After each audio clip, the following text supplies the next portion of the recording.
Aujourd'hui, tout va vite. On est dans un monde où c'est constamment en mouvement. On est influencé par l'image, submergé d'informations.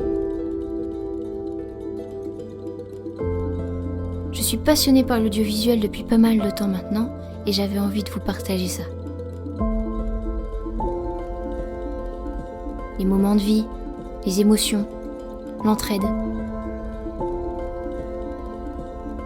J'ai mené ma petite enquête pour trouver des personnes aussi passionnées que moi et pouvoir vous transmettre leur histoire.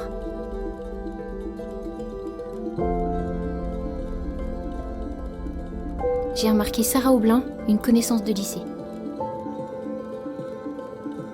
Pour ceux qui ne la connaissent pas, Sarah, c'est ça.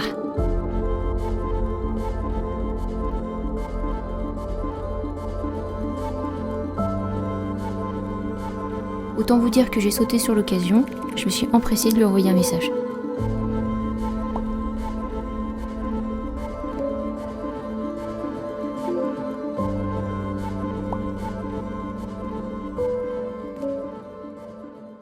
Salut Sarah. Salut. Est-ce que tu peux te présenter s'il te plaît pour ceux qui ne te connaissent pas? Moi, c'est Sarah Aublin, aka Sassou, c'est mieux. J'ai 21 ans et je suis photographe, manageuse, nanana. Et là, je suis en année de césure pour glow up un peu mon taf.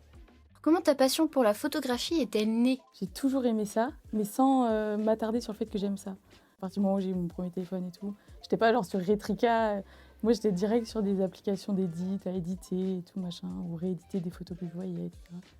Et en fait, c'est venu à la fin de ma licence de STAPS. J'avais fini. Et en fait, il y a un pote à moi qui m'a envoyé un message comme quoi il avait un concert et tout, et il m'invitait. Et en fait, je voulais pas venir sans rien faire. Et j'avais un appareil depuis 4-5 ans que j'utilisais jamais en fait. Et je sais pas pourquoi.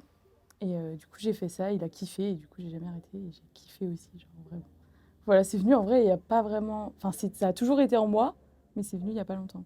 Il y a, je sais pas, c'était en juin là, 2023. Pourquoi tu t'es dirigée vers la photo, comme tu me disais tout à l'heure, basée sur la scène du coup, Ouais. plutôt que autre chose? Bah ça c'est pareil, genre j'ai toujours aimé l'industrie musicale, genre pas juste la musique, j'allais toujours voir plus loin. Je me rappelle que au lycée, genre je dormais 2-3 heures par nuit juste parce que j'étais sur des lives. Oh ma mère elle va voir ça, c'est pas. J'étais sur des lives de shows de gens que j'aimais bien et tout. Donc en fait j'ai toujours aimé la musique, je regardais c'était qui les managers, qui prenaient les photos, nan, nan. J'étais toujours plongée dans le truc et genre naturellement, je sais pas pourquoi ça m'intéressait. Je pense qu'en fait la passion de la musique et de l'industrie musicale était avant même la photo et du coup j'ai pu lier les deux donc je l'ai fait quoi. Et ça me fait vibrer de ouf de regarder des concerts et d'avoir accès genre tu sais devant, pouvoir prendre des belles photos et tout en kiffant la musique et après derrière parler avec leur manager pour qu'on envoie les photos, nan, nan, nan. C'est incroyable. Où tu trouves ton inspiration pour tes photos? Fou. Franchement, ça dépend du show en fait. Genre, des fois, je regarde le show, je me dis putain, là, comme je te parlais tout à l'heure, les lumières elles sont pas ouf. Donc, je vais devoir faire un edit plus poussé et chercher l'originalité plutôt que la qualité. Et quand les lumières elles sont dingues, genre, je me dis, bah, je me mets en fonction des lumières et tout. Donc, je m'inspire de la scène en soi. Et après, derrière, je me suis toujours inspirée du coup en voyant les photographes d'autres artistes. Enfin, je sais que Elisa, là, avec Riles, elle, c'est une dinguerie. Et elle fait des photos, mais de dingue. Et depuis que j'ai connu la musique de Riles, j'ai toujours regardé, à partir du moment où elle est arrivée dans leur truc, j'ai regardé ses photos et c'est une dinguerie, quoi.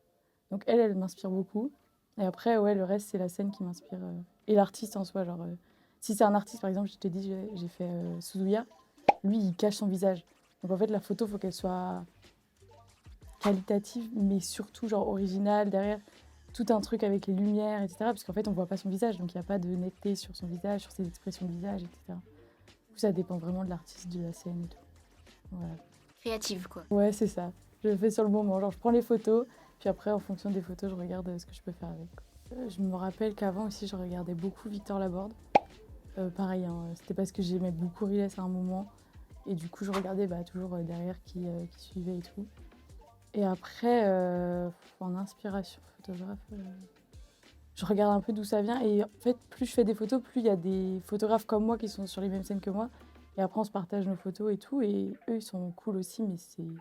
Ouais, les inspirations, en vrai, c'est vraiment. Ça a été Elisa sur son parcours de vie même. Et après, le reste, non, ouais, j'en ai pas tant que ça, en vrai. Ouais. Comment tu vas définir ta patte en tant qu'artiste? C'est compliqué de voir soi-même qu'on a justement une patte. Genre mes potes, ils me disent, putain, on commence à reconnaître ton style, on commence à nan. Mais moi, je le vois pas forcément. Genre, je suis en mode, oui, comme la dernière fois. Ben non, en fait, ça a évolué par rapport à la dernière fois. Tu vois, je le vois pas forcément. Mais le truc que je rajoute, ouais, c'est, comme je te disais, à chaque fin de mes posts et tout, je rajoute la vidéo en soi du concert. Enfin, ce que j'aime et tout.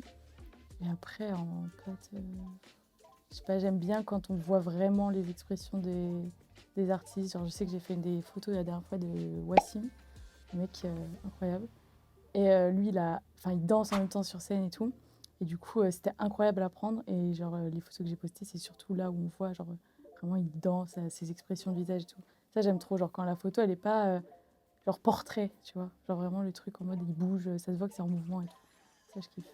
J'ai vu qu'il y a du grain aussi. T'aimes bien rajouter du grain Ouais, sur le... bah en fait, je rajoute pas le grain.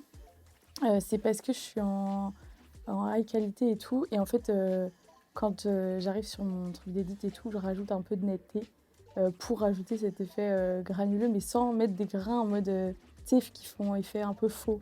Tu vois, là, c'est vraiment la photo qui est juste trop nette, en fait. Et du coup, elle fait granuleuse. Mais c'est ça que j'aime bien, ouais. Rajouter l'effet grain. Ouais. Mais naturel, quoi. Genre, je le fais moi-même, je mets pas en mode grain. Et ton edit, du coup, c'est quoi? Là, j'utilise beaucoup Lightroom, en vrai. Parce que j'ai pas de thunes, encore une fois, tu vois. Enfin, je galère avec l'investissement matériel, que ce soit genre sur un ordinateur, etc. Ou éditer à ma manière, vu que pour l'instant, j'ai pas d'argent, enfin pas assez en tout cas pour mettre là-dedans. Donc ouais, j'utilise Lightroom et j'arrive à gérer. Mais quand j'investirai et quand j'aurai l'argent, je sais que j'utiliserai Lightroom à côté, mais que j'investirai vraiment sur un bon PC qui peut bien contenir les photos, tu vois. Là. Est-ce que c'est de quoi ton PC, là? Un MacBook Air. Non, franchement, c'est le truc que tu utilises pour aller en cours, qui utilise les fichiers Word et c'est tout, quoi. Mais les photos, t'es là en mode... Donc, je galère. Il a un PLS de ouf. Le truc qui ventile et tout, il est là... Je suis là en mode... Il va exploser. Ouais, non, je galère, mais ça va venir. C'est quoi l'étape que tu préfères dans la réalisation d'un shoot? Et pourquoi t'aimes ça? Oh, ça se vaut entre gros guillemets, tu vois. Mais franchement, être à l'endroit du shoot, quand je parle concert, hein, c'est vraiment genre, c'est une dinguerie. Genre, tu vis les trucs, tu es là, tu prends ta photo, tu regardes, tu vois ta photo, elle est dingue et tout. Alors tu te dis, ouais, l'édit après, il va être dark. Donc ça, je kiffe l'adrénaline et tout du shoot, en mode, t'as pas le choix, là, t'es là, tu le fais, si tu rates, t'as rien derrière, quoi, tu vois. Alors que le mec, il est au courant que t'es là pour lui et tout. Non, du coup, ça, c'est trop bien. Mais franchement, je kiffe la phase... edit et tout derrière. Enfin, l'édit, c'est long en vrai. Voilà. Mais une fois que c'est fait, t'es là en mode. Et la petite phase post aussi. C'est en mode fin. C'est cool aussi. Mais ouais, l'adrénaline du shoot en soi, c'est, je pense que je préfère. On y vient à ton matériel. Qu'est-ce que c'est? Du coup, j'ai toujours gardé le même appareil photo que j'avais eu largement avant. Genre, je sais plus, j'étais en quelle classe, mais bref. Et du coup, c'est un Canon 4000D. Donc, pas ouf. Vraiment nul en vrai. Enfin, nul. Ça va, mais voilà. Et l'objectif, c'est un 70-200 et un Canon aussi. Et là, par contre, là, c'est du vrai matos, tu vois. Mais c'est souvent le truc que tous les photographes ont un peu chez eux, tu vois. Tu veux nous montrer ton appareil? Tu veux? Vas-y. Donc, l'appareil, c'est ça. Donc, vraiment, c'est un écran. Genre, ça veut dire que l'écran, il bouge même pas. Tu vois, donc pareil, s'il faut que je prenne en hauteur parce qu'il y a le public, etc., je fais à la va-vite comme ça et je sais à peu près où viser. Mais c'est une dinguerie, quoi. Et après, je regarde tout. Et l'objectif que j'utilise le plus, parce que comme ça, je peux être discrète et être loin, c'est du coup le Canon 72. Il est énorme, il est hyper lourd. J'ai des courbatures aux épaules depuis. C'est ta muscu en même temps. Allez, Ça, balade. c'est mon filtre, 50 euros. Qu'est-ce que tu aimerais transmettre à travers tes photos? Bah, comme moi je veux, tu vois, genre les émotions des artistes et tout. Mais genre vraiment, je vais aller au bout des. Genre vraiment la moindre photo où le mec il est en train de crier, je la mets. Genre vraiment, j'aime trop montrer ça. C'est pour ça que je mets à balle d'émotion, etc. Parce que souvent les gens, enfin un portrait, tu sais, ça peut être très très beau, genre vraiment. Mais ça vise plus un public qui connaît un peu, etc. Tu vois. Alors qu'une photo avec des émotions sur la photo, tout le monde peut être en mode waouh. Tu as l'impression d'être dans la scène en fait. Ouais, c'est ça. Tu te dis, ah tiens, ça doit être telle musique ou C'est tu vois. ça. Quel conseil donnerais-tu à un jeune qui voudrait se lancer? Déjà se lancer en fait. Genre, parce que moi je sais que j'ai mis du temps. Genre, tu vois, je t'ai dit, j'ai commencé en 2023, juin là, enfin mai-juin. Et j'ai commencé à poster mes photos, faire un compte en mode, ça y est, j'assume que voilà, en je sais plus, juillet ou août, non août, un truc comme ça, genre 2 mois après, alors que j'avais déjà fait plein de shoots depuis. Mais juste, j'osais pas, j'étais en mode non, je les garde pour moi, je les postais en story, tu sais, qualité ridicule et tout. Faut accepter aussi qu'au début, tu peux pas être payé, tu vois. Genre, tu peux pas arriver et dire je suis photographe, paye-moi. Ils vont te regarder, ils vont faire non, enfin, on te connaît pas, on sait pas, enfin, t'as pas de formation, t'as rien. Ça, même si je dis que c'est pas grave, tu vois. Mais ils vont préférer prendre quelqu'un qui a déjà de l'expérience dans le métier et que là, ils peuvent payer plutôt que de prendre quelqu'un qui a zéro expérience et dire ok, je te paye 200 €. Non. Tu vois, faut accepter, mais c'est pas un mal, genre c'est vraiment bien parce que ça fait tout ton réseau et tout derrière parce que t'es là en tant que. T'es là parce que t'as envie d'être là, parce que t'es pas payé, donc t'es là parce que t'as envie. Et derrière, eux, ils remarquent, ils sont putain, elle est encore là, alors qu'elle est pas payée, elle vient et tout machin. Et là, derrière, eux, ils ont la reconnaissance, du coup, ils te postent. Du coup, Là, je pense par exemple au CRIB. Je travaille avec un organisateur. C'est 2 organisateurs en fait, qui ont fait un truc qui s'appelle The CRIB. Et c'est à Paris. Et en fait, j'étais allée la première édition pour Wassim. Et j'avais pris les photos pareil, parce que je sais pas, j'avais envie. Et pareil, ils avaient kiffé, ils ont repartagé, etc. Et c'est trop bien, genre c'est un échange de bons procédés, tu vois. Et moi, ça me plaît trop, genre j'ai pas du tout envie d'être payée ou quoi que ce soit, tu vois. Donc il y a toute la reconnaissance derrière et tout, puis c'est trop bien. Donc voilà, faut pas faire tout par rapport au financier, même si je dis que c'est galère. Mais faut pas non plus faire, enfin, profiter de soi, genre en mode quelqu'un qui va te dire non mais viens, reviens. Bah non, là tu lui dis en mode... Mais juste la reconnaissance, le réseau, c'est le plus important au début. En tout cas. Est-ce que tu as des projets futurs? Une petite exclue que tu pourrais dire pour l'interview? Si tu peux en parler, bien sûr. Ouais, petite exclue, ouais. Projet futur, déjà ça, c'est pas une exclue. Là, je suis manager du coup d'Emna Tayeb, tunisienne. Elle s'appelle Emou. Allez, on a sorti un son il y a pas longtemps. Non mais ouais, je suis manager de cette fille-là parce que de base on était amis et en fait, artistiquement, elle est trop forte. Et musicalement parlant aussi. Et du coup, on a lié un peu nos 2 univers, etc. Donc sur ça avance énormément, même si là, on a fait une petite pause. Je sais pas si je peux en parler. Au pire, tu couperas à ce moment-là. Mais on a fait une petite pause au niveau de ce qui se passe, situation israélo-palestinienne, tu vois. Du coup, on n'a pas montré ce qu'on faisait d'extérieur, on faisait rien. En interne, on faisait énormément de choses. Et après, ouais, donc là, on a sorti un son. Donc c'est pas une exclue non plus. Là, en exclu, il y a un feat qui va bientôt sortir avec un rappeur tunisien, toujours. Et voilà, ça va continuer. Normalement, au courant de l'année prochaine, il y a un petit album qui sortira.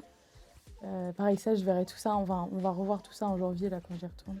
Et à côté de ça, on a tout un projet. On est un groupe de 5 et on lie France-Tunisie, parce qu'il y a un Français avec moi, celui dont je te parlais, qui travaille avec moi, etc. Et 2 autres Tunisiens avec Emna. Et on a tout un projet derrière. On lie tous un peu nos projets qu'on avait de vie de base à un énorme projet en fait. Mais je ne peux pas trop en dire. Mais notre but, c'est de construire un truc à 5 niveau musique, industrie musicale, etc.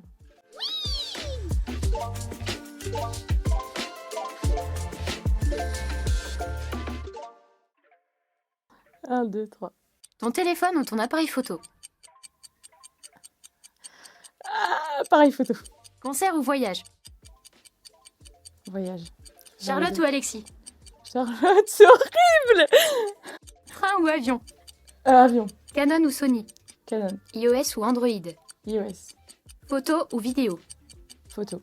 Ordinateur portable ou fixe? Portable. Ne plus écouter de musique ou ne plus prendre de photos? Oh. Ah, c'est horrible. Ne plus prendre de photos, je crois. Manger ou boire? Boire. L'école ou le travail? Travail.